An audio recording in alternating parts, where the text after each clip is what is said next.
الحمد لله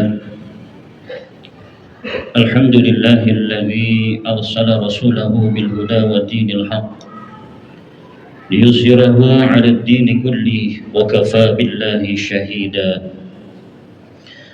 أشهد أن لا إله إلا الله وحده لا شريك له وأشهد أن محمدا عبده ورسوله.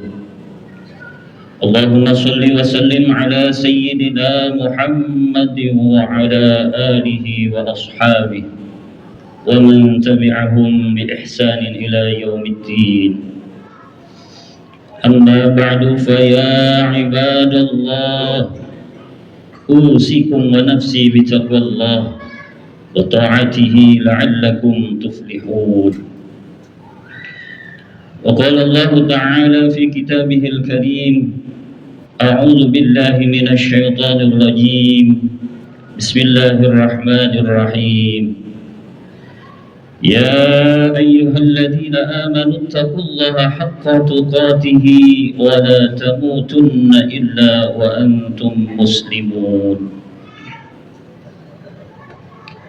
معاشر المسلمين sedang Jumat rahimakumullah. Bersyukur kita kepada Allah Subhanahu wa taala dengan mengucapkan alhamdulillah. Bersalawat kita kepada Nabi Muhammad sallallahu alaihi wasallam dengan mengucapkan Allahumma shalli ala sayyidina Muhammad wa ala ali sayyidina Muhammad. Ma'asyiral muslimin rahimakumullah. Dalam kesempatan ini khatib berwasiat khusus untuk khatib pribadi dan umumnya para jamaah sekalian. Marilah sama-sama kita meningkatkan kualitas ketakwaan kita kepada Allah Subhanahu wa taala dengan berusaha semaksimal mungkin melaksanakan apa yang diperintah oleh Allah dan menjauhi segala yang dilarangnya. Karena ketakwaan itulah yang akan membuat kita bahagia di dunia dan bahagia di akhirat. Tidak ada yang lebih baik dari ketakwaan. Wa tazawwadu fa inna khairaz zadi taqwa. Berbekallah karena sebaik-baik bekal adalah takwa. Ketika ketakwaan sudah kita miliki, sudah pasti kita akan menjadi orang yang mulia di hadapan Allah Subhanahu wa taala. Kemuliaan bukan berdasarkan jabatan dan kedudukan. Kemuliaan bukan berdasarkan harta, tapi kemuliaan berdasarkan ketakwaan kita kepada Allah Subhanahu wa taala. Inna akramakum 'indallahi atqakum.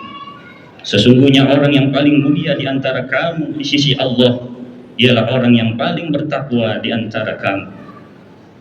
Mudah-mudahan di hari Jumat ini dapat memberikan support besar buat kita semua untuk menjadi orang-orang yang bertakwa kepada Allah Subhanahu wa taala. Menjadi orang-orang yang senantiasa menyerahkan diri secara total kepada Allah. Menjadi orang-orang yang mampu melakukan pengabdian secara utuh kepada Allah. Dan mudah-mudahan kita menjadi orang-orang yang senantiasa dilindungi untuk memelihara ketakwaan kita dengan sebaik-baiknya. Ma'asyiral muslimin rahimakumullah. Di antara sifat asasi orang bertakwa adalah mereka tidak pernah lalai dalam melakukan ketaatan kepada Allah. Karena ketaatan akan membingkai seorang menjadi orang-orang yang dicintai oleh Allah Subhanahu wa taala. Sebaliknya, kelalaian adalah berakibat panjang dalam hidupnya. Tidak hanya kerugian di dunia, yang paling pokok adalah kerugian di akhirat kelak. Mudah-mudahan kita tidak termasuk orang-orang yang rugi. Amin ya rabbal alamin. Allah Subhanahu wa taala mengingatkan kita di dalam Al-Qur'an surat Al-A'raf ayat 179. A'udzu billahi minasyaitonir rajim. Wa laqad zara'na li jahannama katsiran minal jinni wal ins. Dan sungguh akan kami isi neraka jahanam banyak dari kalangan bangsa jin dan manusia. Lahum qulubun la yafqahuna biha. Mereka memiliki hati, tapi hati mereka tidak dipergunakannya untuk memahami ayat-ayat Allah. Walahum a'yunu la yubsiruna biha. Mereka memiliki mata, tapi mata mereka tidak dipergunakannya untuk melihat tanda-tanda kekuasaan Allah. Walahum adanu la yasma'una biha. Mereka memiliki telinga, tapi telinga mereka tidak dipergunakannya untuk mendengar ayat-ayat Allah. Ulaika kal an'am bal hum adall. Mereka seperti hewan ternak, bahkan lebih sesat lagi. Ulaika humul ghafilun. Mereka itulah orang-orang yang rugi. Jadi ternyata kelalaian itu tidak hanya berefek di dunia ini, tapi yang utama nanti berefek di akhirat kelak. Dan orang-orang yang lalai akan menjadi penghuni neraka jahanam. Na'udzubillah, summa na'udzubillah min dzalik. Seorang ulama memberikan penafsiran, memberikan sebuah definisi yang disebut lalai adalah mutaba'atun nafsi ala ma tastahi. Lalai itu adalah ketika diri kita mengikuti keinginannya. Ketika diri kita mengikuti keinginan diri kita, itulah yang disebut orang yang lalai. Kenapa? Seyogianya kita diperintahkan untuk beribadah kepada Allah Subhanahu wa ta'ala. Keinginan kita tidak boleh keluar dari keinginan Allah Subhanahu wa ta'ala. Setiap kita keluar dari keinginan Allah, kita termasuk orang-orang yang lalai. Tapi begitu keinginan kita disesuaikan dengan keinginan Allah, kita akan menjadi orang-orang yang taat, menjadi orang-orang yang mulia di hadapan Allah Subhanahu wa ta'ala. Seorang ulama kemudian membagi lalai itu ada beberapa macam. Yang pertama adalah al-ghaflatu anil aduwin, lalai dari musuh abadi, yaitu setan. Kita tahu setan adalah musuh abadi. Jangan pernah kita lalai dari permusuhan kita dengan setan. Setan adalah musuh yang sangat besar di dunia ini. Kenapa? Karena setan akan senantiasa mengajak kelompoknya, mengajak teman-temannya, dan mengajak siapa saja untuk menderita di akhirat kelak. Startnya orang lalai itu dari tidak bersyukur. Kalau orang sudah tidak bersyukur, mengikuti hawa nafsu, dan setelah itu dia lalai, dia menjadi pengikut setan. Na'udzubillah, summa na'udzubillah min dzalik. Kita harus tahu dan senantiasa ingat bahwa setan adalah musuh yang abadi. Kemudian yang kedua, al-ghaflatu 'anil umur. Kita lalai dari usia yang Allah berikan kepada kita. Kita merasa hidup kita di dunia ini selama-lamanya. Padahal Rasulullah sallallahu alaihi wasallam sudah mengingatkan kepada kita, Akmaru ummati ma baina sittina ila sab'ina wa qalluhum may yajuzu dzalik.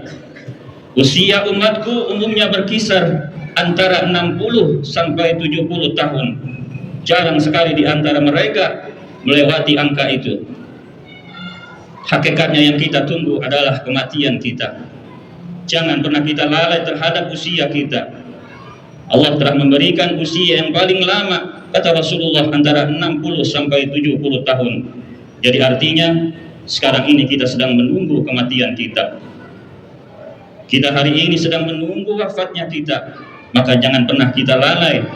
Usia yang Allah berikan kepada kita hanyalah untuk dilakukan ibadah kepada Allah Subhanahu wa ta'ala.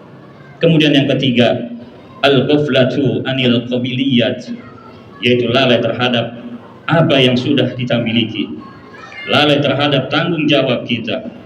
Kita adalah seorang ayah, kita adalah seorang suami, kita adalah seorang anak, kita adalah seorang tetangga, kita adalah seorang warga negara, dan jangan pernah kita melalaikan fungsi-fungsi kita. Kalau kita menjadi anak, jadilah anak yang soleh. Kita bahagiakan orang tua kita. Kalau menjadi suami, jadilah suami yang adil. Jadilah suami yang baik. Jadilah suami yang bertanggung jawab. Bagaimana kita menjaga akidah dan iman istri kita. Dia adalah mitra terdekat bagi kita, agar kita bisa meraih keridhaan Allah Subhanahu wa ta'ala. Kalau kita menjadi ayah, jadilah ayah yang baik. Jangan pernah membiarkan anak-anak kita terjerumus dalam perbuatan dosa. Jangan pernah memberikan andil besar buat anak-anak kita dalam melakukan perbuatan dosa di dunia ini. Na'udzubillah, summa na'udzubillah min dzalik. Karena kita nanti akan diminta pertanggungjawaban di hadapan Allah Subhanahu wa ta'ala. Kita pun menjadi seorang tetangga, jangan pernah kita lalai terhadap fungsi-fungsi kita sebagai seorang tetangga.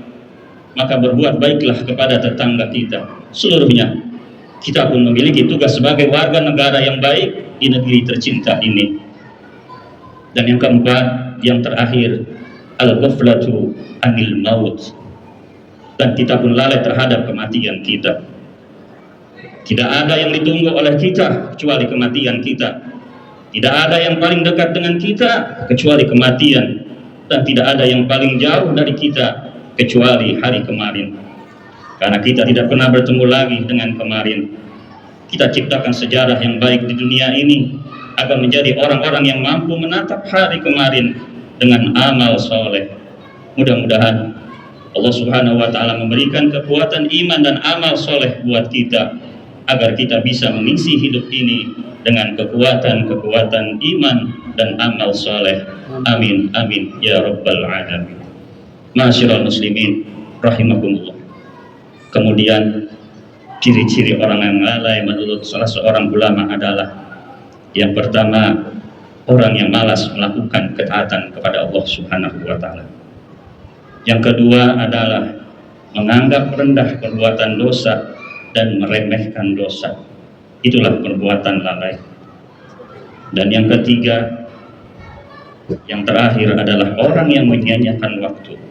Mari kita isi waktu dengan amal soleh buat kita, sehingga kita berjumpa dengan Allah Subhanahu wa Ta'ala, kita menemukan kebahagiaan. Dan mudah-mudahan apa yang kita lakukan di dunia ini bernilai ibadah, dan kita terhindar dari sifat-sifat orang lalai. Kita menjadi orang-orang yang taat secara utuh kepada Allah Subhanahu wa Ta'ala, sehingga kita menjadi hamba-hamba Allah yang bahagia di dunia dan bahagia di akhirat. Demikian khutbah singkat dapat saya sampaikan, mudah-mudahan memberikan keberkahan buat kita semua. Amin, amin, ya rabbal alamin. Barakallahu li wa lakum fil Qur'anil azim, wa nafa'ani wa iyyakum bima fihi minal ayati wa dzikril hakim, wa taqabbala minni wa minkum tilawatahu innahu huwas samiul alim.